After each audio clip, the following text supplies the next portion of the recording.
बिस्मिल्लाहिर्रहमानिर्रहीम। अस्सलाम वालेकुम नाज़रीन, आप यूट्यूब चैनल देख रहे हैं। मैं इमरान खान हूँ। मोहसिन नकवी साहब को मैदान में लाया गया, यानी हालात वाकई गड़बड़ है और इस मौके पर उनका मैदान में आना, वो ये चाहते हैं कि थोड़ा सा एक रूम हासिल किया जाए। मुझे ऐसा लगा कि वो थोड़ा सा टाइम गेन करना चाहते हैं और टाइम गेन करने के लिए कुछ जो दानिश्वर हैं उनको भी इस्तेमाल किया गया। कल से कुछ एक्सपर्ट्स जो हैं उनको मैदान में लाया गया, मुख्तलिफ टीवी चैनल्स के ऊपर ये ख़बरें चलवाई गई, आज अखबारात में भी छपवाया गया। जैसा कि अंसार अब्बासी साहब की ये खबर है, अगर इस खबर को आप देखें तो आपको आइडिया हो जाएगा। वो ये कहते हैं जी कि chief of the defence forces के ओहदे के बाज़ाब्ता नोटिफिकेशन पर गौर जारी है। हालिया तरमीम के मुताले से वाज़ेह होता है कि नोटिफिकेशन के इजरा की कोई कानूनी मुद्दत मुकर्रर नहीं की गई और इसमें ताख़ीर से कोई आइनी या इंतज़ामी खला भी पैदा नहीं होता। ये इन्होंने अखज़ कर लिया अंसार अब्बासी साहब ने।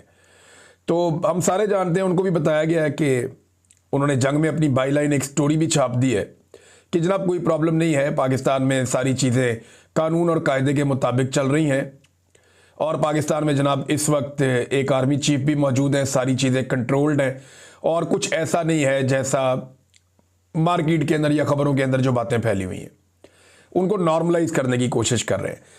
लेकिन मोहसिन नकवी साहब की अगर आप प्रेस कॉन्फ्रेंस सुने और उसके ऊपर अगर आप गौर करें तो आपको ये समझ आती है कि एक बेचैनी तो है एस्टेब्लिशमेंट के कैंप में।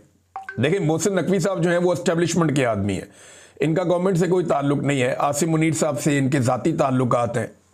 उन ज़ाती ताल्लुकात की बुनियाद पे ये एक मीडिया वाले से या एक मीडिया के सेठ से इन्होंने अपना जो किरदार है उसको तब्दील किया और वो एक सियासतदान बन गए और ये वक्ती तौर पे एक सियासतदान का इन्होंने रूप धारा है। इनका कोई सियासी करियर नहीं है, कोई अवामी नौइयत की इनकी शख्सियत नहीं है। लिहाजा जब तक आसिम मुनीर साहब हैं तब तक ये मौजें करेंगे, उसके बाद ये किस्सा पारीना बन जाएंगे, ये हम सारे जानते हैं। देखें ना, इनकी इतने लाडले हैं कि इनको जो सबसे ज़्यादा ओहदा फैसिनेट करता है लोगों को, चेयरमैन पीसीबी, वो ओहदा भी इनको दिया गया।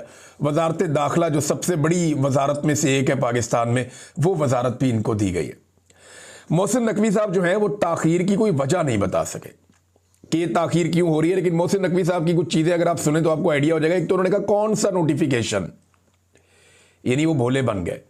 पूरा पाकिस्तान उस नोटिफिकेशन के बारे में बात कर रहा है, अखबारात में आप उस नोटिफिकेशन के बारे में खबरें छपवा रहे हैं, टीवी के ऊपर आप चीज़ों को नॉर्मलाइज करने के लिए उस नोटिफिकेशन की बात कर रहे हैं, आपका वजीर दिफा उसके ऊपर स्टेटमेंट दे रहा है, आपका दूसरा वजीर राना सनाउल्लाह वो इसके बारे में 13 तारीख से लेकर अब तक बात कर रहा है और सब इसके बारे में बात कर रहे हैं। अभी तो वो हनीफ अब्बासी का स्टेटमेंट आया कि जी हो सकता है हमने नोटिफिकेशन कर दिया हो, खबर बाहर ना आई हो, बल्कि उन्होंने तो अनाउंस कर दिया जी कि हमारा जो चीफ है या चीफ ऑफ डिफेंस फोर्सेस जो होंगे वो, उन्होंने कहा जी हमारी choice field marshal Asim Munir ही है। ये हनीफ अब्बासी साहब ने कह दिया। तो ये पूछना कि कौन सा नोटिफिकेशन, ये मोहसिन नकवी साहब की कमजोरी को जाहिर करता है, उस बेचैनी और तजब्जुब को जाहिर करता है जिससे इस वक्त एस्टेब्लिशमेंट या खास तौर पे आसिम मुनीर साहब गुजर रहे हैं। उन्होंने कहा अच्छा है, इन्हें थोड़े दिन करने दें, चंद लोगों की दिहाड़ी लगी हुई है, लगी रहने दें। आइन में एक नया इदारा बन रहा है, पूरा सिस्टम बनने में दिन लगते हैं, घंटे लगते हैं। ये तो नहीं हो सकता कि बटन दबाएं और हो जाए। ये मोहसिन नकवी साहब ने कहा आईनी तरमीम होने में तो दिन नहीं लगते, आईनी तरमीम होने में तो घंटे नहीं लगते, वहाँ पे 2/3 अक्सरियत के लिए बंदे उठाने में तो दिन नहीं लगते, वहाँ तो धड़ाधड़ काम होता है। वहाँ तो मोहसिन नकवी साहब यहाँ से ऑर्डर होता है, शहबाज शरीफ साहब काबीना के इजलास को वहाँ से बुलाते हैं आज़रबाईजान से और यहाँ अप्रूवल हो जाती है फौरी तौर पे सेनेट, सेनेट के बाद कौमी असम्बली और सदर, और चट मंगनी पट ब्याह वाला काम हो जाता है। फटाफट आपके हाथ में आईनी तरमीम आ जाती है। आईनी तरमीम जैसा मुश्किल और बड़ा काम बटन दबाने में आप कर लेते हैं, लेकिन ये एक नोटिफिकेशन छोटा सा, इसको आप ये कह रहे हैं कि बटन दबाने जितना आसान काम नहीं है। मामला इतना सादा नहीं है नाज़रीन। देखिए, पाकिस्तान का वजीर आजम इस वक्त पाकिस्तान से भागा हुआ है, सादा लफ्जों में कहूं तो भागा हुआ है। वो पाकिस्तान में इस वक्त एस्टेब्लिशमेंट को फेस नहीं करना चाह रहा। वो बरतानिया में आकर बैठ गया और गैर ज़रूरी तौर पे बरतानिया में आकर बैठ गया, क्योंकि वो ये जानता है कि अगर वो पाकिस्तान में होगा तो ये काम उससे ज़बरदस्ती 5 मिनट में करवा लिया जाएगा। तो वो अपनी मर्जी से करना चाहता है या डील को अपनी मर्जी से हतमी शक्ल देना चाहता है। या जो गारंटीज उसे चाहिए वो गारंटीज हासिल करना चाहता है, यो अमेरिकन अप्रूवल की अगर आप बात कर ले, कुछ भी है, जो भी है, वजीर आजम पाकिस्तान अगर अभी पाकिस्तान में नहीं है तो उसका सबसे बड़ा रीजन ये है कि वो इस सिचुएशन को अवॉइड करने के लिए बरतानिया में आया। और ये खुली बात है, सारा पाकिस्तान इसके ऊपर बात कर रहा है। वजीर आजम के बहुत करीबी लोग हैं या बरतानिया में, उन्होंने ट्वीट इस किस्म के किए कि जिनसे ये तासुर बड़ा तगड़ा हो गया और हर आदमी की इसके ऊपर नजर भी है। तो वजीर आजम बरतानिया में बैठा कि उससे जबरदस्ती ना करवाई जा सके। आप अंदाजा करें पाकिस्तान में किस लेवल की बदमाशी है कि जो चाहिए वो हासिल कर लिया जाता है। अभी मैं इसके बारे में आपको आने वाले दिनों में कुछ चीजें बताऊंगा कि कैसे पाकिस्तान में बदमाशी करके लोगों से क्या कुछ छीन लिया गया और किस तरीके से छीना गया और इसके अंदर कौन कौन से इदारे मुलव्वस हैं, ये मैं आपको आने वाले वक्त में बताऊंगा।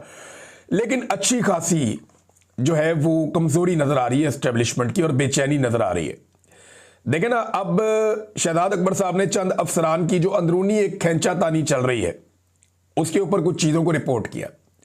उन्होंने कहा जी अंदरूनी खाना खैंचातानी चल रही है, ये उदा मुझे चाहिए, वो मुझे चाहिए, वो मुझे चाहिए। इस चक्कर के अंदर एक दूसरे के फैमिली मेंबर भी उठा लिए गए।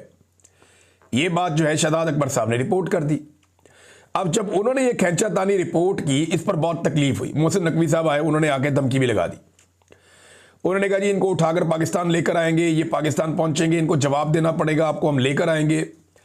देखिए पता नहीं इनको आप पाकिस्तान ले जा पाएंगे या नहीं ले जा पाएंगे। मुझे मुस्तकबिल करीब में नजर आ रहा है कि आप पाकिस्तान से भागेंगे। शहजाद अकबर साहब को या दीगर लोगों को पाकिस्तान उठा के ले जाना तो ये बहुत दूर की बात है। आज तक पता नहीं कितने लोगों को पाकिस्तान की एस्टेब्लिशमेंट पाकिस्तान ले जा पाई है। बेशुमार ऐसे लोग जिन्होंने पाकिस्तान के साथ बहुत बुरा किया वो बाहर बैठे हुए हैं और इनके साथ राब्तों में भी हैं, उनको तो आज तक ये ले जा नहीं पाए। अल्ताफ हुसैन साहब के बारे में इन्होंने बड़े बड़े दावे किए थे, आज तक उनको तो ले जा नहीं पाए। तो ये इन लोगों को ले जाएंगे पाकिस्तान उठा के। जो मुझे दिखाई दे रहा है वो ये दिखाई दे रहा है कि बहुत जल्दी ये सारे लोग खुद पाकिस्तान छोड़कर भाग जाएंगे। आज नहीं तो कल इनको भागना पड़ेगा, क्योंकि अवाम में इनकी जड़ें हैं नहीं, लोग इनसे नफरत करते हैं और इनका इक्तदार हमेशा रह नहीं सकता। उसकी वजह भी यही है कि अवाम इनसे नफरत करती है। एक दिन इनका ये सारा का सारा महल गिर जाएगा, फिर इनको पाकिस्तान से भागना पड़ेगा, जूतियां छोड़ के भागेंगे। जैसे आपको याद है एक दिन अफगानिस्तान से भाग गया था गनी, तो आपको याद होगा गनी कैसे भागा था इस्लामाबाद से। तो इसी तरह ये भागना पड़ेगा। अशरफ गनी की मैं बात कर रहा हूं। तो नाजरीन, मोहसिन नकवी साहब ने एक और क्रैकडाउन का भी इशारा दे दिया है। ये भी बड़ी इंटरेस्टिंग खबर है। उन्होंने कहा जी बतौर सहाफ़ी समझता हूं कि आज़ादी राय होनी चाहिए। भाई कहां पे आज़ादी राय होनी चाहिए? अभी सोहराब बरकत के साथ आपने क्या किया? आपने आगा शेख सरवर के साथ क्या किया? गाय गुलाम अली के साथ क्या किया? कितने सहाफ़ियों को उठा के आपने शेड्यूल 4 में डाल दिया। बेशुमार सहाफ़ियों को आपने जेलों में डाला, आपने जबरी तौर पर गुमशुदा किया उन्हें। क्या किया आपने सहाफ़ियों के साथ? पाकिस्तान में रह के सहाफ़त करना मुश्किल है। तो मोहसिन नकवी साहब जो है वो अब ये चूरन बेच रहे हैं कि मैं बतौर सहाफ़ी ये समझता हूं, यानी वज़ीर दाखिला भी है, सहाफ़ी भी है, चेयरमैन पीसी भी है, सारा कुछ ही चाहिए जनाब को। अब वो कहते हैं जी 90% खबरें गलत चल रही हैं, किसी की तस्वीर लगाकर जो दिल करे खबर चला रहे हैं, इसकी इजाज़त नहीं देंगे। बड़े पैमाने पर इंफॉर्मेशन मिनिस्ट्री और NCCIA के साथ मिलकर क्रैकडाउन करने जा रहे हैं। एक और क्रैकडाउन की तैयारी पाकिस्तान में, इसकी धमकी लगाई मोहसिन नकवी ने। लेकिन इस मरतबा धमकी में वो दमखम नहीं था जैसा होता है। इससे पहले इन्होंने धमकियां लगाई, इन्होंने लोगों का कत्लेआम भी किया। जब मोहसिन नकवी ने कहा छट्टा मारेंगे गोलियां चलेगी और अता तारर साथ खड़ा था, उसके बाद इन्होंने गोली चलाई, इन्होंने बंदे मारे। हमने देखा लाशों को, हमने देखा लोगों को दफन किया गया, जख्मियों को हमने देखा, उनकी बॉडी में गोलियां थी और अस्पताल से बाकायदा सारा डाटा आ रहा था, जख्मियों की वीडियोस आ रही थी। इन्होंने कई दफ़ा गोली चलाई और बताकर गोली चलाई, लेकिन अभी उतनी पोजीशन नहीं है उस तरह की। हाँ, हो सकता है बन जाए, अगर फील्ड मार्शल आसिम मुनीर को दोबारा मौका मिल गया ये सारा कुछ करने का, तो चंद साल और हो सकता है या चंद महीने और हो सकता है ये अपनी मनमानी कर लें, लेकिन हमेशा नहीं कर पाएंगे। एक दिन इनकी ब्रेकें लगेंगी और फिर पाकिस्तान की आवाम इनको वापस जवाब देगी। तो मोहसिन नकवी ने कहा फिर से क्रैकडाउन करेंगे। सवाल ये पैदा होता है, अभी इमरान खान की बहनों का जो एक आर्टिफिशियल इंटेलिजेंस से वीडियो बनाया गया और हुकूमती अकाउंट्स ने उसको फैलाया, उसके ऊपर प्रोपेगेंडा किया गया। अब मुझे कोई इसका जवाब दे कि इसके ऊपर किस पे पर्चा होगा, इस पे किसके ऊपर कार्रवाई होगी। यानी जो झूठ रोजाना की बुनियाद पे हुकूमती अरकान या उनके हमायती फैला रहे हैं और लगातार फैला रहे हैं, और 12 घंटे के अंदर अंदर वो झूठ साबित भी हो जाता है, उसके ऊपर तो एक आदमी को जेल नहीं हुई, एक आदमी को सजा नहीं हुई। देखिए ना, बरतानिया में अगर झूठ बोला है सहाफियों ने, तो आप लोग यहां पे आ जाएं, यहां पे आके मुकदमे कर लें। साबिर शाकिर साहब यहां पे मौजूद हैं, मैं यहां पे मौजूद हूं। शहजाद अकबर साहब जर्नलिस्ट नहीं है बेशक, लेकिन वो आजकल काम कर रहे हैं इंफॉर्मेशन का ही, अपना यूट्यूब चैनल चला रहे हैं, उनका एक पॉलिटिकल करियर है। आप आ जाएं, आकर यहां पे केस कर दें हम लोगों पे, आप केस करें, यहां पे साबित करें बरतानिया की तो अदालतें आज़ाद हैं, इससे पहले आपकी लीडरशिप ये कर भी चुकी है। तो आप आए ना, आकर यहां केस करें और केस करके आप साबित करें कि जो खबरें दी गई हैं वो खबरें गलत है। जिसके खिलाफ खबर है वो आ जाए और आकर साबित कर ले। ऐसे तो नहीं होता, मजाक तो नहीं है। और ये केस करना चाहते हैं, ऐसा नहीं है कि ये नहीं करना चाहते, ये करना चाहते हैं, लेकिन क्योंकि जो खबर हम देते हैं वो ठोक बजा कर देते हैं और हमें पता है कि इसके असरात क्या होंगे इस खबर के, उसके बाद वो खबर आती है। बहरहाल धमकियां लगा रहे हैं तो धमकियां ही लगानी, इन्होंने और क्या काम करना है। अलीमा खानम ने एक बड़ा ऐलान कर दिया, उन्होंने कहा जी कल हम अडियाला जेल के बाहर से नहीं उठेंगे। अब ये मंगल वाला दिन जो है ना, बड़ा सख्त दिन होने जा रहा है। अगर नोटिफिकेशन ना हुआ मंगल के दिन तक तो इमरान खान साहब की मुलाकात मुश्किल है, और अगर इमरान खान साहब की मुलाकात ना करवाई गई और नोटिफिकेशन भी ना हुआ तो वहां पे पंगा पड़ जाएगा। खैबर पख्तूनख्वा से लोग कह रहे हैं जी हम रास्ते बंद कर देंगे, और उनकी हुकूमत इसके अंदर शामिल है। वो कह रहे हैं जी हम रास्ते बंद करेंगे, और सारे के सारे MPs, MNAs और सेनेटर्स और टिकट होल्डर्स, उन सबको लेकर ये अडियाला जेल के बाहर पहुंचने वाले हैं। वहां पे बड़ा एहतजाज होगा। अलीमा खानम कहती है कि जब तक इमरान खान से मुलाकात हमारी नहीं होगी अब हम वहां से नहीं उठेंगे। इंडियन मीडिया को इंटरव्यू के हवाले से जब उनसे सवाल किया कि उन्होंने कहा जी क्यों ना दे इंटरव्यू, वो इमरान खान की सेहत के बारे में और उनकी सलामती के बारे में पूछ रहे थे। अब इंडियन मीडिया ये प्रोपेगेंडा कर रहा था ना, इंडियन मीडिया ये प्रोपेगेंडा कर रहा था कि इमरान खान को कत्ल कर दिया गया जेल में, तो इमरान खान की बहनों ने इंडियन मीडिया को बता दिया कि जनाब नहीं कत्ल किया गया, या उसकी सेहत के हवाले से, उसके मामलात के हवाले से उन्होंने वहां पे डिस्कशन कर ली। वो ये कहती है कि पाकिस्तान का मीडिया तो हमें दिखाता नहीं है, हमारी बात ही नहीं सुनता, या तो आप सुन ले। फिर उन्होंने कहा जी फैक्ट्रियां किसकी हैं वहां पे, ताल्लुकात किसके हैं वहां पे, तोहफे कौन लेकर जाता था, मोदी किसके घर में, उन्होंने पकड़ के सारी चार्जशीट नवाज शरीफ पे बना दी। ये अलीमा खानम ने किया। उन्होंने बल्कि बताया कि 10 साल पहले ऐसे सबूत हमारे सामने आए थे कि ये लोग तो वहां बिजनेस करते हैं। ये भी अलीमा खानम ने इल्जाम लगाया। तो उन्होंने कहा गोली चलानी है गोली चलाओ, आंसू गैस चलानी है आंसू गैस चलाओ, हम वहां से नहीं जाएंगे, हम अडियाला के बाहर आकर बैठ जाएंगे, ये अलीमा खानम ने कहा। अब एक और नाज़रीन डेवलपमेंट हुई, वो ये कि रावलपिंडी की जो दहशतगर्दी की अदालत है उसने ये हुक्म जारी किया कि निमल यूनिवर्सिटी और शौकत खानम अस्पताल के जो अकाउंट्स हैं उन्हें खोल दिया जाए, यानी जो अकाउंट्स बंद किए गए उन्हें खोला जाए। अदालत में यह बताया गया कि अलीमा खान के जो ज़ाती अकाउंट्स हैं वो अकाउंट्स तो बंद रहेंगे, लेकिन जो बाकी अकाउंट्स हैं वो खोल दिए जाएंगे। और बंद वो इसलिए हो गए थे कि अलीमा खानम का ID कार्ड उनके साथ मुंसलिक था। आप पाकिस्तान की वजारत दाखिला के निज़ाम का अंदाज़ा कर लें, आप अंदाज़ा कर लें आप क्या हालात हैं कि एक खातून के अकाउंट बंद करने थे पकड़ के, वो शौकत खानम के भी बंद कर दिए, निमल के भी बंद कर दिए। ये आइडेंटिफाई नहीं कर सके, क्लासीफाई नहीं कर सके कि ये अकाउंट अलग है वो अलग है। एक यूनिवर्सिटी के और एक अस्पताल के जहां पे लोगों का मुफ्त इलाज हो रहा है उसके भी अकाउंट इन्होंने बंद कर दिए। तो मरीजों के साथ इन्होंने ज्यादती की। बहरहाल ये अकाउंट अब खुल गए हैं, ये अच्छी बात है। नाज़रीन एक बड़ा इंकशाफ है जो रियासत अली आज़ाद साहब ने किया है। रियासत अली आज़ाद साहब आप सब जानते हैं एक साबिक सदर हैं और इनका ताल्लुक है इस्लामाबाद हाई कोर्ट बार से।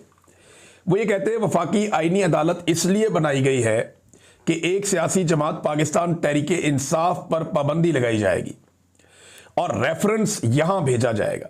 यानी उन्होंने बताया उनको ये बात पता चली है और ये बड़ी खौफनाक बात है। वो ये कहते हैं पाकिस्तान तहरीके इंसाफ पर बतौर जमात पाबंदी लगाई जाएगी और फिर रेफरेंस भेजा जाएगा वफाकी आईनी अदालत में, क्योंकि अब यहां पे रेफरेंस आना है। सुप्रीम कोर्ट ऑफ पाकिस्तान की तो आईनी हैसियत खत्म हो गई है, तो वफाकी आईनी अदालत में तो अपने बंदे बिठाए हुए हैं। एस्टेब्लिशमेंट उन्हें जो कहेगी या जो फैसला लिखकर देगी वो सुना देंगे जज। अब वो ये कहते हैं कि वो जो पाकिस्तान तहरीके इंसाफ पर पाबंदी लगाने का फैसला है वो भिजवाया जाएगा वफाकी आईनी अदालत को, और ये अदालत उस फैसले के ऊपर टप्पा लगा देगी और उसके बाद खैबर पख्तूनख्वा में गवर्नर राज लगा दिया जाएगा और ये वफाकी आईनी अदालत उस पर भी ठप्पा लगा देगी। यानी जब गवर्नर राज लगेगा तो ये कहेंगे ठीक है जी, लगा रहने दो, जरूरत है। तो नजरिया जरूरत के तहत जनाब अब ये गवर्नर राज भी चलेगा। ये वो कह रहे हैं रियासत अली आजाद साहब। अब उनका ये कहना कि मैं वार्निंग दे रहा हूं, ये कर दिया जाएगा, और उनके पास ये इतला है, और ये अगर इतला उनकी ठीक है तो ये बड़ी खौफनाक इतला है कि जनाब पहले पीटीए पे पाबंदी लगाओ, वफाकी आईनी अदालत से उस पर ठप्पा लगवा लो, पाबंदी पक्की हो गई। उसके बाद खैबर पख्तूनख्वा में गवर्नर राज लगाओ, वफाकी आईनी अदालत में मामला ले जाओ, वो उसके ऊपर भी ठप्पा लगा देंगे, वो भी पक्का हो गया। लेकिन गवर्नर राज अगर उन्होंने लगा दिया ना तो ये अपने ताबूत में एक और कील ठोंक लेंगे, क्योंकि खैबर पख्तूनख्वा में गवर्नर राज लगा के ये सुहेल अफरीदी को वो ताकत दे देंगे जो उसको वो इस्तेमाल फिर कर लेगा या वो कर सकेगा। वजह यह है कि जो मोमेंटम अभी स्लो बन रहा है, गवर्नर राज लगने की सूरत में वो बिजली की रफ्तार से बनेगा। मुझे अच्छी तरह याद है कि पंजाब में ना मोमेंटम नहीं बनता था वकला तहरीक में, लेकिन जैसे ही पीपल्स पार्टी की हुकूमत ने पंजाब में गवर्नर राज लगाकर सलमान तासीर को इक़्तिदार दे दिया, उसको सौंप दिया, मरहूम सलमान तासीर हमें याद है अच्छी तरह, तो सलमान तासीर को इक़्तिदार दे दिया तो शरीफ खानदान फारग हो गया। तो उसके बाद बड़ा ज़बरदस्त मोमेंटम बन गया, अवाम भी खड़ी हो गई। तो इसी तरह अवाम खड़ी हो जाएगी खैबर पख्तूनख्वा में अगर कोई मेहरबानी कर दे और गवर्नर राज लगा दे खैबर पख्तूनख्वा में। मुझे नहीं लगता कि एस्टेब्लिशमेंट इतनी बड़ी गलती करेगी, लेकिन इनका पता भी कोई नहीं है, एक पागलपन का ये शिकार तो हैं। एक और खबर है नादरी, और ये खबर है जस्टिस सुल्तान तनवीर साहब, ये लाहौर हाई कोर्ट के जज हैं, और हसन न्याजी साहब ने एक दरखास्त कर रखी है, अपील कर रखी है लाहौर हाई कोर्ट में, इमरान खान साहब के भांजे हैं। इनकी दरखास्त ये है कि जनाब जो मिलिट्री कस्टडी में इनको रखा गया और जो कोर्ट मार्शल की कार्रवाई इनके खिलाफ की गई वो गैर कानूनी और गैर आईनी है, लिहाजा उसके खिलाफ ये अपील में गए हुए हैं हाई कोर्ट में और इनको वहां से रिहाई मिलनी है। तो इनका एक बेंच पहले बना था, वो बेंच टूट गया। अब जब दोबारा बेंच बना उसमें जस्टिस सुल्तान तनवीर जो हैं वो बेंच के सरबराह थे, 2 रुकनी बेंच। अब ये बेंच भी टूट गया क्योंकि जज साहब ने समाज से इनकार कर दिया, उन्होंने माजरत कर दी, उन्होंने कहा मैं नहीं सुनता। आप अंदाजा करें कि जजेस के ऊपर कितना दबाव है कि जजेस हसन न्याजी का केस नहीं सुन पा रहे। पहले एक जज के पास जाता है वो कहता है मैं नहीं सुनता, दूसरे के पास जाता है वो कहता है मैं नहीं सुनता। ये निज़ाम किस हद तक नंगा हो चुका है। अब एक और बेंच बनेगा, ये केस वहां पे जाएगा। तो मेरे ख्याल में अब जस्टिस आलिया नीलम साहिबा को कोई ऐसा बेंच बनाना चाहिए जो टूटे ना और मन मर्जी का फैसला दे दे। यानी जजेस की गैरत भी गवारा नहीं कर रही कि यार इनके साथ हम और कितनी ज्यादती करें इस खानदान के साथ। और देखें, मिलिट्री कोर्ट को जो भी जज जस्टिफाई करेगा वो मुनसफ होने का हक अदा नहीं करेगा, उसके ऊपर हमेशा ये दाग और धब्बा लगा रहेगा। पाकिस्तान की आईनी अदालत के ऊपर ये दाग लगा हुआ है, वो जो मर्जी करे ये दाग धुलना नहीं है। तो नादरीन, ये खबरें थी, अब तक के लिए इतना ही। अपना ख्याल रखिएगा, अपने इस चैनल का भी। अल्लाह हाफिज़।